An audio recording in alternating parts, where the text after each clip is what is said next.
चुके हैं। सर, सबसे पहले बताइए ये मंगलवार को हुआ क्या? एफएनओ ट्रेडिंग पर ये जो सेबी ने डंडा चलाया है, एग्जैक्टली ये फ्रेमवर्क में है क्या? बिल्कुल नेहा, और मैं वीडियो के सामने इसीलिए खड़ा हूं कि बहुत कुछ हुआ है, और वो बहुत कुछ जो हुआ है वो हर एक एफएनओ ट्रेडर को समझना जरूरी है।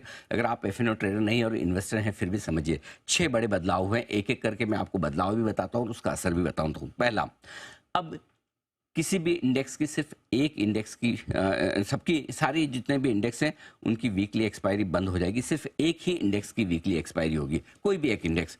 और इस जो भी सबसे बड़ा इंडेक्स है किसी एक्सचेंज का, उसकी वीकली एक्सपायरी होगी। जैसे कि बीएसई पर सेंसेक्स या एनएसई पर निफ्टी, इनकी वीकली एक्सपायरी होगी। यानी कि एनएसई पर निफ्टी की और बीएसई पर सेंसेक्स की वीकली एक्सपायरी। और बाकी सारे इंडेक्स जो हैं उनकी मंथली एक्सपायरी होगी। फर्ज करें जैसे कि बैंक एक्स है या बैंक निफ्टी है या फिर निफ्टी है, इनकी अब मंथली एक्सपायरी होगी, वीकली एक्सपायरी बंद। और ये नियम लागू हो रहे हैं 20 नवंबर को। इसका क्या असर होगा जरा समझिए। हर दिन होने वाली ये जो वीकली एक्सपायरी है ना, ये हो जाएगी आपके लिए बंद।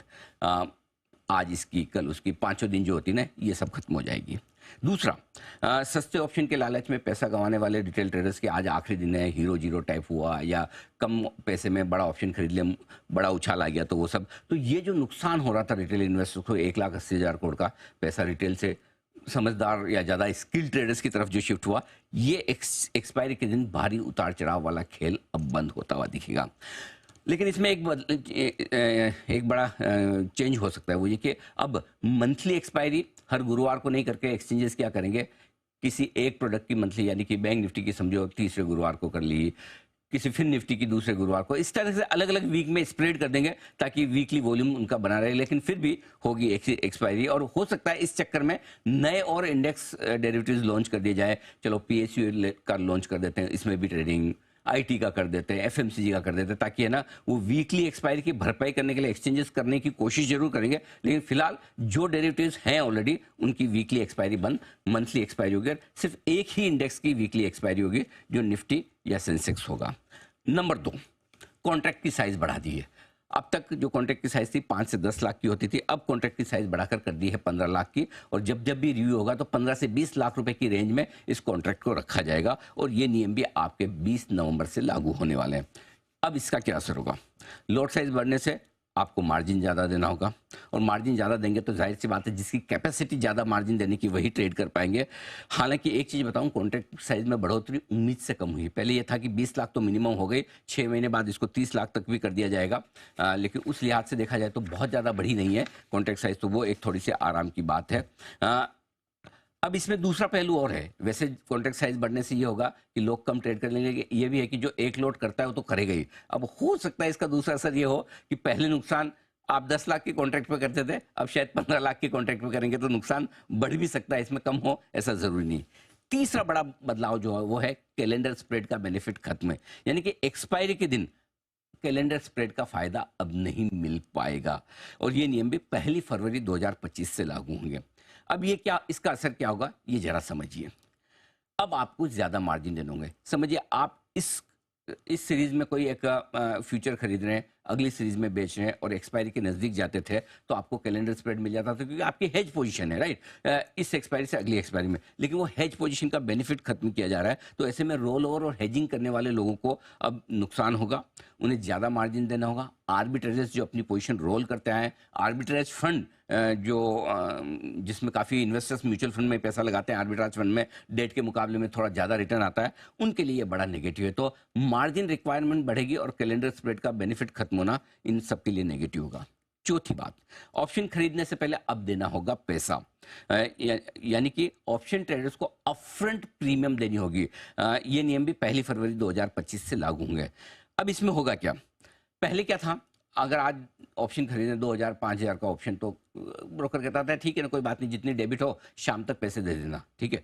अब आपको खरीदने के पहले ही अपफ्रंट, अगर आप ऑप्शन बेचते हैं तो आपको अपफ्रंट मार्जिन लगता है, लेकिन खरीदने में अपफ्रंट मार्जिन इसलिए नहीं लगता था कि एक तो प्रीमियम बहुत कम होती है और आपकी रिस्क उतनी है जितनी की प्रीमियम, तो ब्रोकर कई बार फंड कर देते थे। अब होगा ये कि दिन के अंत तक जो प्रीमियम देने की छूट थी वो हो जाएगी बंद। रिटेल को अब ऑप्शन खरीदने के लिए पहले पैसे रखने होंगे, ज्यादा ट्रेडिंग के लिए पैसे की जरूरत होगी। हाँ, इससे एक बात जरूर है कि ऑप्शन की जो अनाप शनाप खरीदारी लोग करते थे उसमें थोड़ी कमी आएगी, और ऑप्शन मार्केट में हो सकता है थोड़ी सी इसके चलते हुए थोड़ी सी लिक्विडिटी कम हो। वैसे मैं आपको भी बता दूं कि सारे के सारे नियम जो ये लागू किए गए ये सिर्फ इंडेक्स डेरिवेटिव है, स्टॉक्स पे नहीं, ये ध्यान में रखिएगा। पांचवी बात, एक्सपायरी के दिन मार्जिन्स में बढ़ोतरी होती दिखेगी, यानी कि शॉर्ट टर्म ऑप्शन कॉन्ट्रैक्ट जो है उन पर 2% ELM लगेगा। ELM का मतलब है एक्सट्रीम लॉस मार्जिन, यानी कि, और ये नियम भी 20 नवंबर से लागू होने की तैयारी में है। अब इसमें क्या होगा, एक्सपायरी के दिन आपका मार्जिन की रिक्वायरमेंट बढ़ जाएगी। जैसे जैसे आप एक्सपायरी के पास पहुंचेंगे, एक्सपायरी के एक दिन पहले और एक्सपायरी के दिन आपकी मार्जिन की रिक्वायरमेंट बढ़ जाएगी। तो अब ट्रेडर्स क्या करेंगे भाई, एक तरह से आपके लिए आखिरी गुरुवार को एक्सपायरी नहीं है, 2 दिन पहले ही है, मार्जिन बढ़े उससे पहले या तो पोजीशन रोल ओवर कर दीजिए या अपनी पोजीशन खत्म कर दीजिए। तो इफेक्टिवली एक्सपायरी आपके लिए 2 दिन एडवांस हो गई है। अब इसका नुकसान किसको होगा, इनका नुकसान उसको होगा जो आखिरी दिन तक अपनी पोजीशन रिवर्स करना चाहते हैं, क्योंकि आखिरी दिन क्लोज कैश मार्केट की और वायदा कारोबार की दोनों की प्राइस सेम हो जाती है। तो एल्गो ट्रेडर्स हुए, प्रोप्राइटरी ट्रेडर्स हुए, आर्बिट्राइजर्स और रिटेल, ये सभी के लिए नेगेटिव है, क्योंकि आपको मार्जिन आखिरी दिन जो बढ़ता हुआ दिखेगा, इससे मार्जिन जो बढ़ेगा उससे उनको नुकसान होना है, तो वो पोजीशन अपनी जल्दी खत्म करने की कोशिश करेंगे। वैसे एक चीज बता दूं, जो मार्जिन में बढ़ोतरी हुई है वो बाजार की उम्मीद से कम है। उम्मीद ये थी कि ये ELM 5% तक बढ़ सकता, तो उस लिहाज से 2% बढ़ा, तो थोड़ी रिलीफ तो है। आखिरी बदलाव जो हुआ है वो समझ लीजिए, पोजीशन की इंट्राडे मॉनिटरिंग की जाएगी एक्सचेंजेस के द्वारा। दिन के दौरान अलग अलग समय पे 2 या 3 बार इंट्राडे पोजीशन मॉनिटरिंग होगी। एक्सचेंजेस भी करेंगे और क्लियरिंग कॉर्पोरेशन भी करेंगे। 1 अप्रैल 2025 से ये नियम लागू होंगे। इसका असर यही होगा कि चूंकि अगर इंट्राडे पोजीशन आपकी बहुत ऊपर नीचे हो रही है, मार्जिन की रिक्वायरमेंट बढ़ रही है, तो आपसे तुरंत ही मार्जिन मंगवाया जाएगा, लाइए जल्दी से दीजिए। तो यहाँ ये 6 बड़े बदलाव है। एक बदलाव की और आशंका थी, जो 7वां पॉइंट था कि स्ट्राइक प्राइस लिमिट करके 50 ही की जा सकती मैक्सिमम, उस पर कोई डिस्कशन नहीं हुआ, चर्चा नहीं हुई। तो वो लोगों को लग रहा था कि स्ट्राइक प्राइस लिमिट नहीं करनी चाहिए, वो हुआ भी नहीं। तो ये सारे बड़े बदलाव हुए। अब इस पूरे परसों और कल में लोगों ने नाक में दम कर दिया, फोन कर करके पूछ के, ट्विटर पे, एक्स, सोशल मीडिया पे, लोअर सर्किट लग जाएगा, मार्केट खराब हो जाएगा, ऐसा हो जाए। अरे भाई साहब, ऐसा कुछ नहीं होने वाला। क्या होने वाला है बाजार पे वो समझ लीजिए। पहली चीज तो ये बाजार के लिए न्यूट्रल है, बिल्कुल न्यूट्रल है, और इसकी वजह से बाजार नहीं गिरेंगे। हमारे पास गिरने की और बहुत सारी ढेर सारी वजह है, हम उससे भी गिर सकते हैं, तो कम से कम इस FNO सर्कुलर से नहीं गिरेंगे, ये ध्यान में रखिए। क्यों और इससे क्या फर्क पड़ेगा समझिए। पहली चीज तय है कि FNO के वॉल्यूम में थोड़ी कमी तो आएगी। इंडेक्स डेरिवेटिव्स पर ये सर्कुलर है, यानी कि निफ्टी वगैरह, सेंसेक्स वगैरह पे, स्टॉक्स पे नहीं है, तो इनके वॉल्यूम में कमी आएगी। दूसरी बात ये भी पक्की है कि रिटेल की सट्टेबाजी कम होगी, क्योंकि एक तरह से आपके ऑप्शन की अप फ्रंट प्रीमियम देनी है, लोड साइज बढ़ना है, तो रिटेल का पार्टिसिपेशन थोड़ा कम तो होगा, इसमें कोई डाउट नहीं। अब हो क्या रहा था, नुकसान रिटेल कर रहे थे और बड़े इन्वेस्टर्स, ट्रेडर्स को, बड़े ट्रेडर्स या हेज फंड्स को पैसा जा रहा था। तो अब बड़े फंड्स और बड़े ट्रेडर्स की कमाई होगी कम। भाई एक का नुकसान तो दूसरे का फायदा, तो इनका नुकसान है तो दूसरे का भी फायदा कम हो जाएगा।